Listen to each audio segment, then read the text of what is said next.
Hello students, welcome to all. Myself Amol Palve.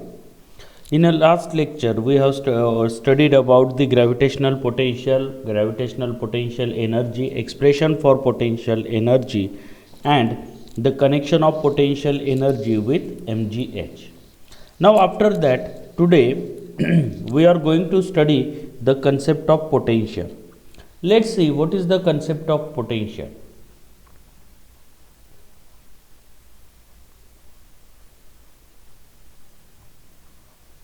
Concept of potential.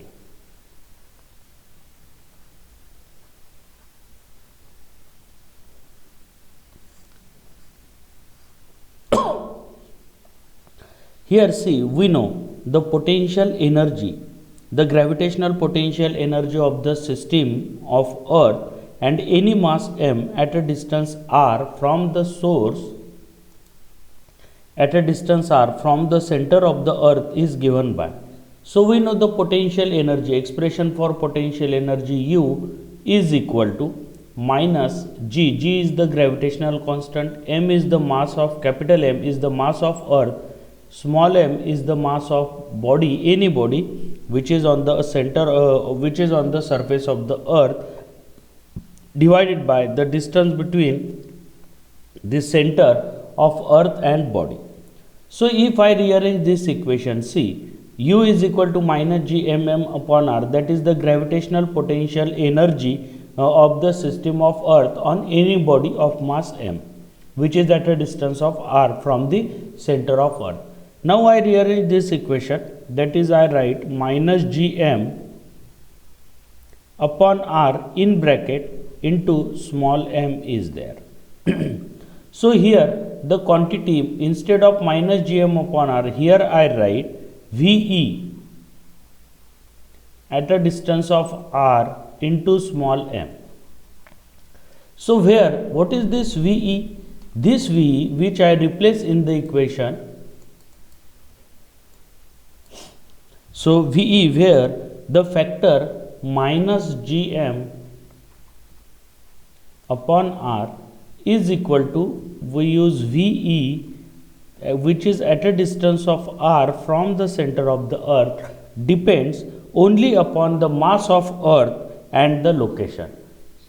Here this factor minus Gm upon r, it depend upon two things. First, it is depend upon capital M, that is the mass of Earth, and second, it is depend upon the distance of Earth, that is on the location from the center of the Earth. Thus it is the same for any mass m bound to the Earth. So this factor is same for any mass of which is bound to the Earth.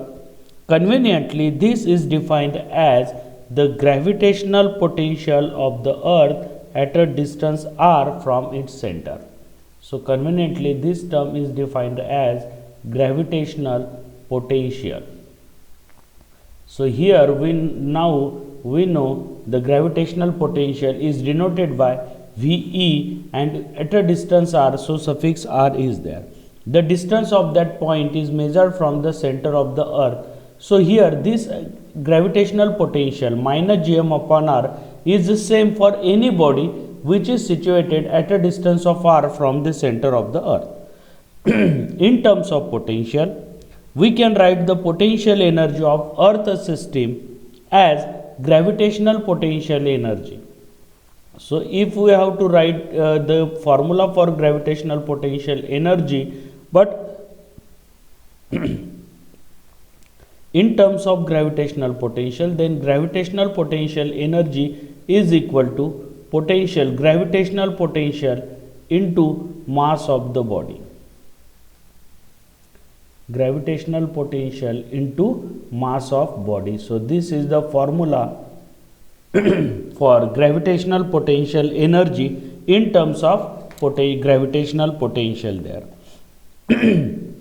So that is, if we find out the value of gravitational potential, then we can write, see, the gravitational potential V at a distance of r, VE Earth at a distance of r is equal to gravitational potential energy upon mass of the body. So this is also the formula which we get, the formula for gravitational potential in terms of gravitational potential energy. The concept of potential can be defined on similar lines for any conservative force field. Gravitational potential difference between any two points in gravitational field can be written as. Now after the gravitational potential, let's point out the gravitational potential difference at two different points. We can write V2 minus V1. V2 is the potential at point 2 and V1 is the potential at point first. So V2 minus V1 is the difference in gravitational potential and it is equal to U2 minus U1 upon M and that is equal to change in potential energy upon mass, or this potential energy is nothing but the work done, so we can write dW upon M also. So this is the difference in gravitational potential at two different points on the surface of Earth,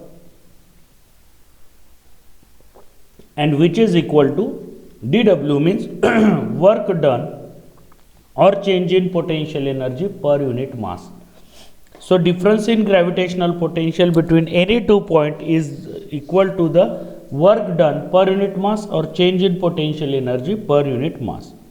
Now in general, for a system of any two masses m1 and m2, now if we consider the system of any two masses m1 and m2 separated by distance r, then we can write U is equal to G m1 m2 upon r, and that is equal to V1 into m2, that is mass m2 potential of first into mass of second body, or potential of second into mass of first body.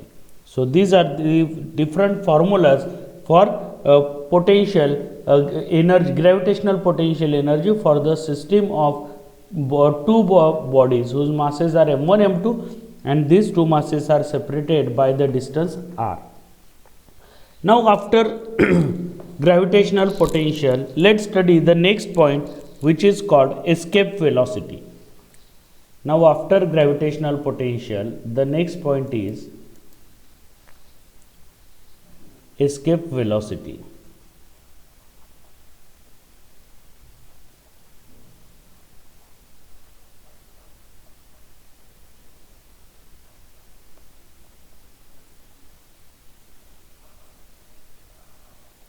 Let's study what is the escape velocity.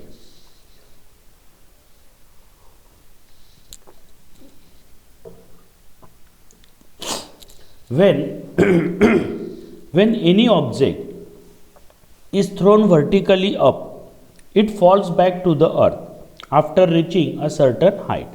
We know if we throw any object upward, vertically upward, what happens? It falls back to the earth after reaching a certain height. Higher the speed with which the object is thrown up, greater will be the height of the object. If we keep on increasing the velocity, a stage will come when the object will reach a height so large that it will escape the gravitational field of the earth and will not fall back on the earth's surface. This initial velocity is called escape velocity. So if we throw the object with escape velocity, it means that that object will escape the earth gravitational field and will not fall back on the earth's surface. Thus the minimum velocity, it is the minimum velocity with which a body should be thrown vertically upwards from the surface of the earth so that it escape from the earth gravitational field. So that is the minimum velocity provided to the body due to which the body will escape from earth gravitational field. So it means that if we have to escape a body from the earth gravitational field, then we have to provide the velocity equal to escape velocity of the earth. So here with the escape velocity, that body will escape the earth gravitational field, means there is no any influence of earth gravitational field on the body, and that body will not fall back on the earth surface. Okay, so here obviously as the gravitational force due to earth becomes zero only at infinite distance, the object has to reach infinite distance in order to escape. So we know the earth gravitational field becomes zero at infinite distance.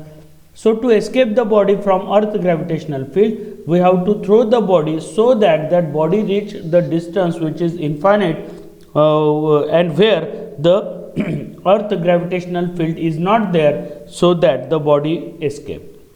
Let us consider the kinetic energy of an object thrown vertically upward with escape velocity Ve. So if we throw an object with escape velocity Ve, then that object has some kinetic energy.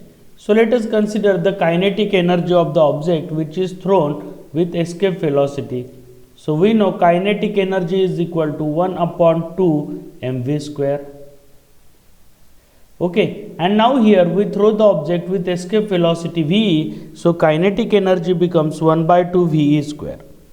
And we know, we just studied the formula for gravitational potential energy. So potential energy of the object which is on the surface of earth is minus g capital M small m upon capital R, because that object is now situated on the surface of the earth. So if we know the kinetic energy and potential energy of the body, then from this we can calculate the total energy of a body is equal to kinetic energy plus potential energy. What is kinetic energy? Let's put the value 1 upon 2 m Ve square minus in bracket minus g capital M small m upon capital R, that is the potential energy.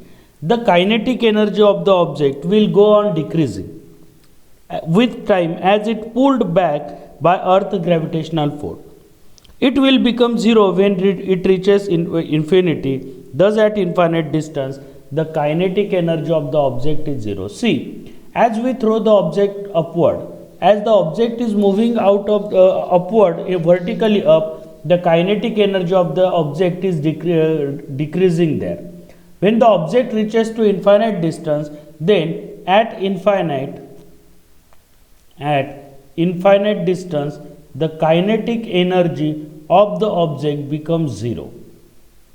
So at infinite distance the kinetic energy of the object is equal to zero.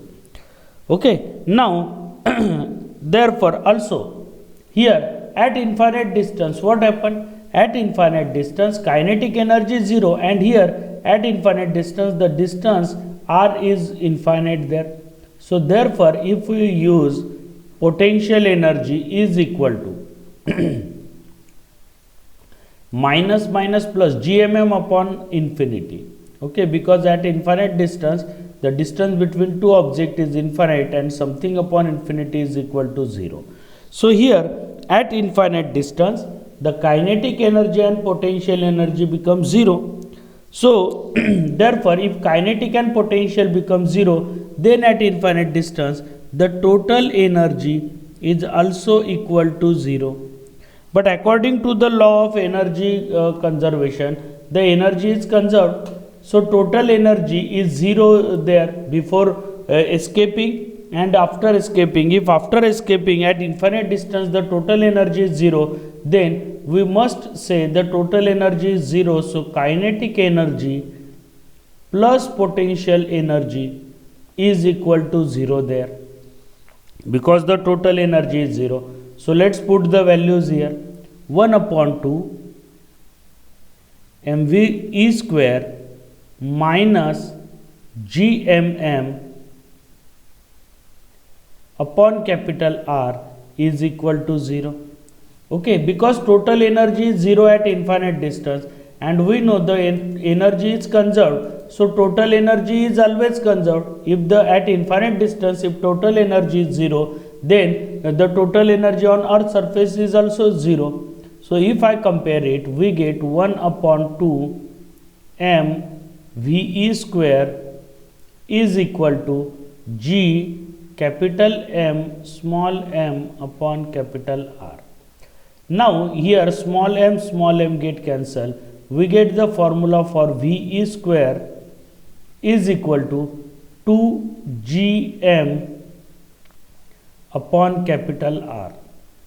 Okay, so here we get the formula for escape velocity VE is equal to under root 2gm upon capital R there. So this is the formula for the escape velocity on the surface of the earth.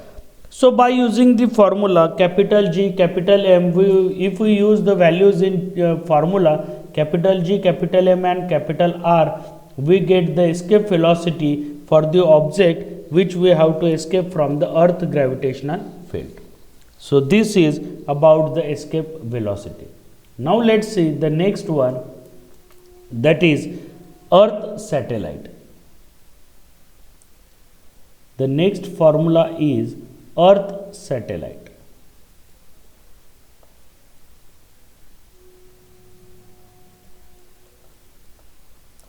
What is the next step after gravitational potential, then escape velocity? Let's study what are the earth satellite here.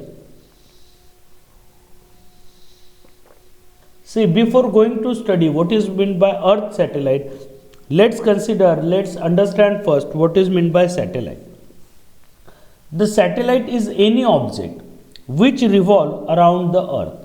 Any object which revolve around the earth, that is called earth satellite. Satellite is any object which revolve around earth, around any planet. Earth or any planet, if that object is revolving around the planet or earth, we called it as a earth satellite. If that objects are revolving around the earth, then we called earth satellite, or if it is revolving around any planet, then we call just satellite. For example, moon is the only natural satellite of the earth. It revolves in almost a circular orbit. So moon, the first natural, only one natural satellite of earth is moon there, and which revolve in a circular orbit around the earth. So natural satellite of earth is what? Moon, because moon is revolving in exactly circular orbit, almost circular orbit around the earth. With period, the period of revolution means the period of revolution of moon is 27.3 days. What is period of revolution? It means that moon takes 27.3 days to complete one revolution around the earth. Moon takes 27.3 days to complete one revolution around the earth. Now after natural satellite, there is second types of satellite, which is artificial satellite, that is man-made satellite, and artificial satellites have been launched by several countries including India. These satellites have different periods of revolution according to their practical use like navigation, surveillance, communications, looking into space and monitoring the weather. Now we know that moon is called the natural satellite. So after that, moon is natural satellite, and moon is only one natural satellite of the earth. But there are several number of satellites around the earth which are revolving, and that all satellites are artificial satellite. The periodic time of moon is around the earth is 27.3 days, but here the artificial satellite which was launched by the several countries including India, they have different periodic time according to their use. So number of uses of communication satellites are there. These artificial satellites are launched for different practical use like navigation, surveillance, communication, looking into space, monitoring the weather. So for many purposes, that communication satellites are, that artificial satellites are launched in the around the earth, and they are revolving in an orbit around the earth's surface.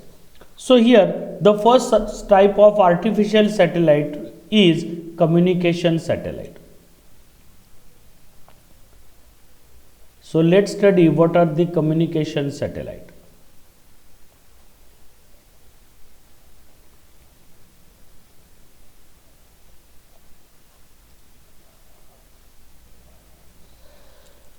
See, these are geostationary satellites.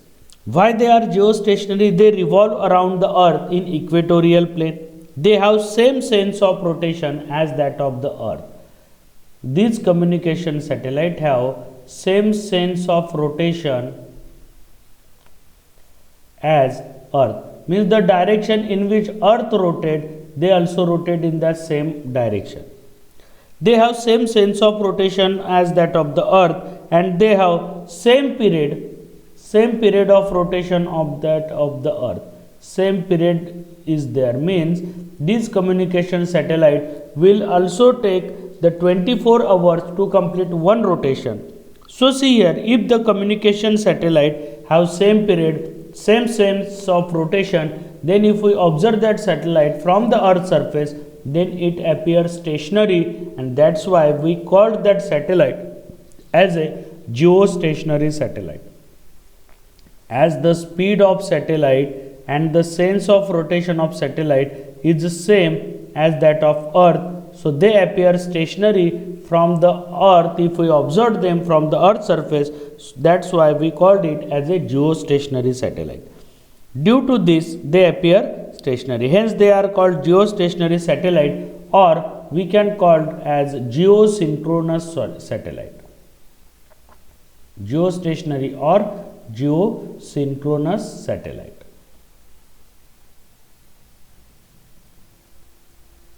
Geostationary or geosynchronous satellites. So these communication satellites are used for communication.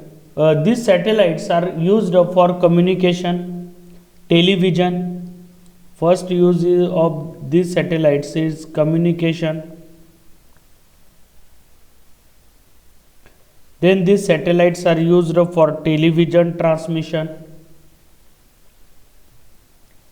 Television transmission, the signal which we used in television, that to transmit that signal, these satellites are used. Television transmission. Then the use of these satellites are telephones. In telephones and mobile, radio signal transmission. In telephone, the radio signal transmission is done by using these satellites. So the purpose of this is radio signal transmission. So these are to study the weather. So where there is a communication is required, there that communication satellite are used. The first communication satellite which was launched by India is Aryabhatta.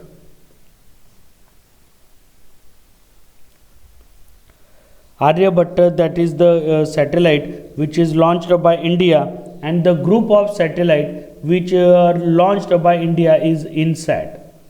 That is the group of satellite here, that is INSAT, that is the artificial satellite which was launched by India.